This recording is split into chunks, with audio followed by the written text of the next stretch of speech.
All right, welcome English 3 to our second virtual day in a row. This is Monday, the 31st.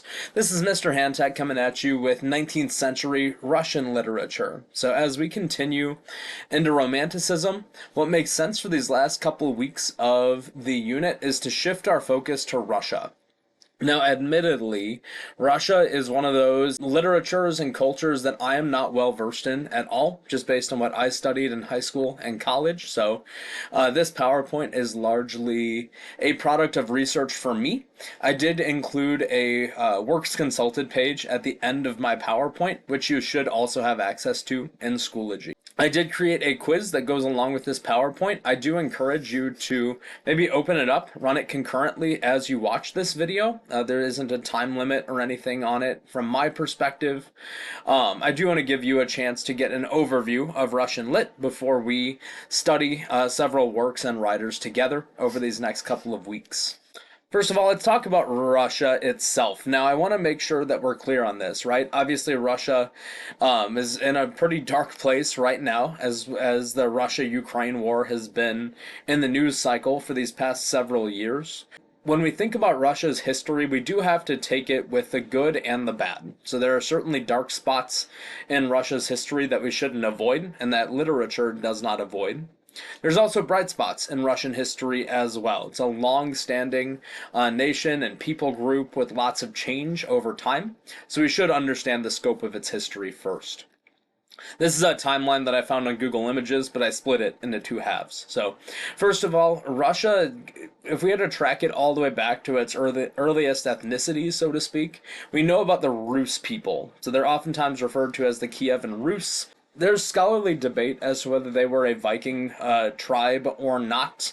We know that at least they were a seafaring people before, but after they settle in what's modern-day Russia, they kind of abandon their boats and turn to an agrarian society, but similar nomadic kind of lifestyle until they settle. At around 1000 AD, they convert to Christianity. They form what we would now know as Eastern Orthodoxy. Russia's history is a history of war as well. So they scrapped with the Mongols in 1237. We'll see in a couple of slides here that Russia is technically part of Asia. So there have been times when they've warred with other Asian countries and Asiatic tribes. Russia really starts to Europify, if that's a word, in about the 1600s. So in 1547, we've got Ivan the Terrible. That's where we set up what we might know as the Tsars. Sometimes that's spelled T-S-A-R, Tsar. Sometimes it's C-Z-A-R. I usually pronounce it Tsar. The biggest Tsar dynasty that would form is the Romanovs, who take over in about 1613, and their dynasty reigns for about 300 years until World War I begins. Peter the Great is probably the most widely celebrated Tsar in Russian history, although Catherine the Great, part of that similar Romanov line, rules for years, taking over in 1762. We'll talk about her reign in a later slide too. Crimea is an area that Russia has taken and lost multiple times in its history. One of the bloodiest wars in Russia's history is the Crimean War. We'll talk about that as well in a bit, because we're in the 1800s-ish. The most important year we'll look at is 1861, where the Tsar banned serfdom, which is a sort of different form of slavery. Not the same racial slavery that we might imagine in American history, but a form of indentured servitude that definitely created some oppressive systems, especially oppressive economic systems in Russia. 1914, World War I breaks out in Europe. There is a massive Eastern Front in World War I that looks different from the Western Front, with all the trenches and the things that we might imagine when we think World War I. Russia faces heavy losses, casualties, missing peoples, injuries over those span of years. And in 1917, there is a full-scale economic revolution. So the Russian Revolution that leads to a communist takeover of Russia begins in 1917, largely as people are angry over the results, over the losses that they faced in World War I. 1922 is when the Bolsheviks take over. That starts Russia as a communist dictatorship. There's a little clip art image of Joseph Stalin there. I like this. This little timeline I found just said he's very strict. That is an understatement. But the Soviets are really in control of Russia through World War II in 1945, and when they start setting up the massive Soviet bloc in the 40s and 50s. In the 60s, the Cold War is at its height. Cuban Missile Crisis, 1962. The world comes very, very close to a World War III nuclear holocaust type situation. In the 80s, the Soviet Union's infrastructure is starting to crumble. They're facing massive economic problems. It's a gigantic landmass with a lot of people to take care of. Communism does not do that very well. They have a massive nuclear disaster in 1986 where the Chernobyl nuclear power plant melts down. And then by 1989, the Soviet Union has effectively run out of money. They cannot keep up all the wars, all the social control they're trying to keep track of in the Soviet bloc. And in 1990, many of those countries start to secede. The Berlin Wall is pulled down in late 89. In 1991, a lot of the countries that had formerly been swallowed by the Soviet Union declare their independence as the Soviet Union collapses. And then modern Russia in the 90s and 2000s is more of what we're used to. We're used to a Russia that kind of butts heads with its neighbors. They invaded Chechnya in 1994. They went to war with a nearby nation called Georgia for 12 days in 2008. It's around the same time that other countries started recognizing Georgia as a country.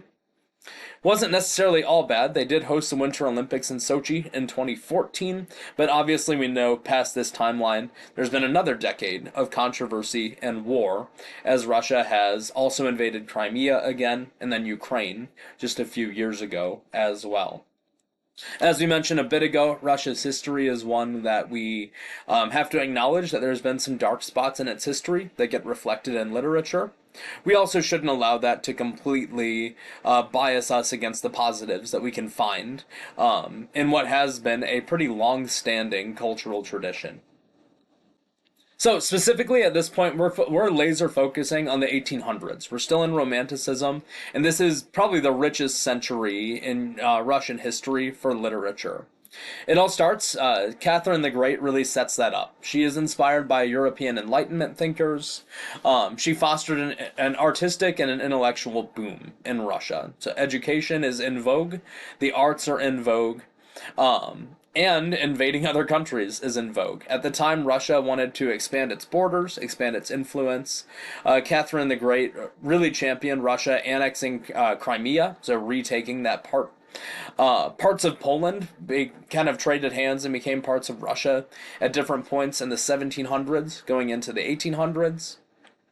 And parts of Ukraine. Now, Ukraine wasn't called Ukraine as a country back then.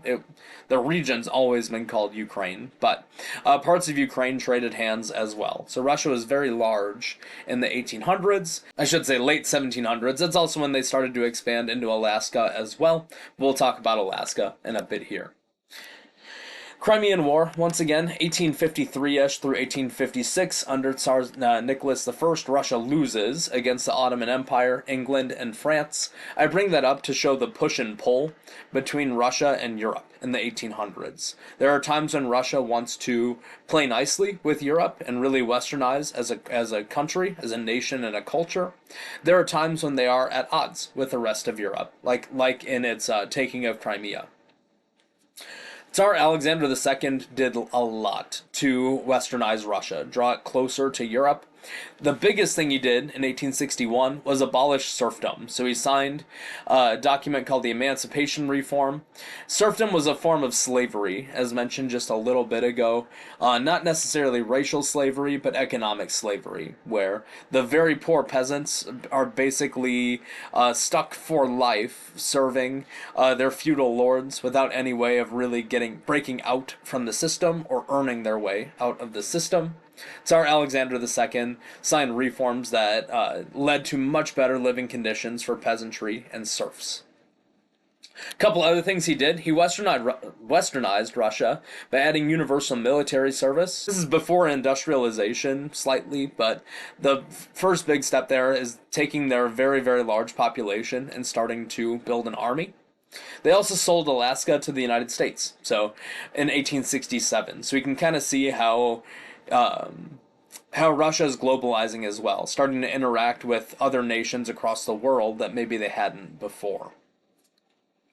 A great quote from Lynch right here to kind of explain further about serfdom, but I won't read it for time right here. It is a good one to identify kind of the social change that's taking place in the 1860s, especially as it pertains to slavery. The rest of this first part is just going to cover a couple of major themes. I might have to send a second video talking about authors as well. That's just so I don't get caught off by time limits. But in any case, a major theme that's going to show up in Russian lit is the idea of an ethnic or a national identity. Russia's a huge landmass. We can see the map right here. It's one of the few countries on Earth that spans 2 continents. So about a fourth of Russia lies in what we would define as Europe. The other, like 3/4 to 2/3, lies in Asia. And notice that there's also a big portion of it that's above the Arctic Circle as well. So with that big of a landmass, you're also going to have lots of different people groups involved as well.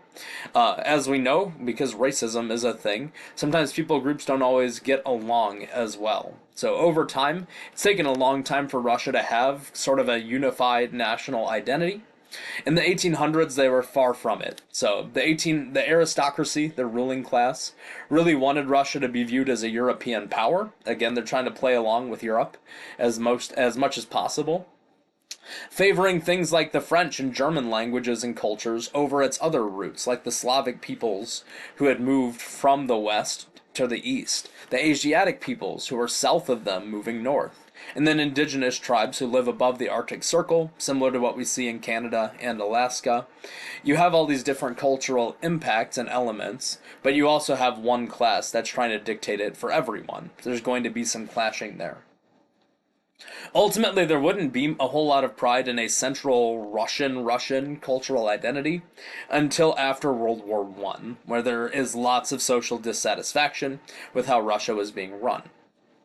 Another major theme is socioeconomic class. Now, classism is a huge theme in all of literature, but especially before serfdom was abolished in the 1860s, Russia had extreme wealth inequality between its aristocrats, again, its ruling class, and its peasantry. That's really a theme that would play out through all of Russian history. I mean, we see that in communist revolutions.